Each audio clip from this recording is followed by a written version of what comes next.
Nagsampa ng reklamong perjury si Vice President Sara Duterte laban sa nagpakilalang dati niyang aide na si Ramil Madriaga. Inihain ng bise ang reklamo sa Taguig Prosecutor's Office. Ayon sa bise, panahon na para managot si Madriaga sa mga anyay kasinungalingan at mga imbentong kwento para daw linlangin ang publiko. Giit ng bise, kailanman ay hindi niya naging kaibigan o tauhan si Madriaga, na nagsabi noon na inutusan umano siya ng bise na maghatid ng pera sa ilang personalidad.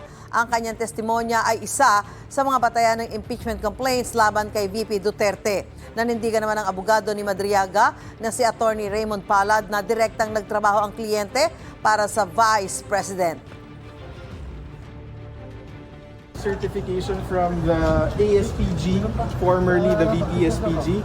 We have a certification from the Department of Education, and we also have a certification from the Davao City local government attesting that there has never been any Ramil Madriaga that was employed or otherwise connected with those offices. Wala kaming concern dyan sa mga certification na yan. Hindi naman tayo nagkiklaim na talagang government employee na nasa plantilla si Mr. Madriaga. Sinasabi niya more on intelligence work, reporting directly to the former president and to VP Sara. Gusto mo bang mauna sa mga balita? Mag-subscribe na sa GMA Integrated News sa YouTube at tumutok sa unang balita.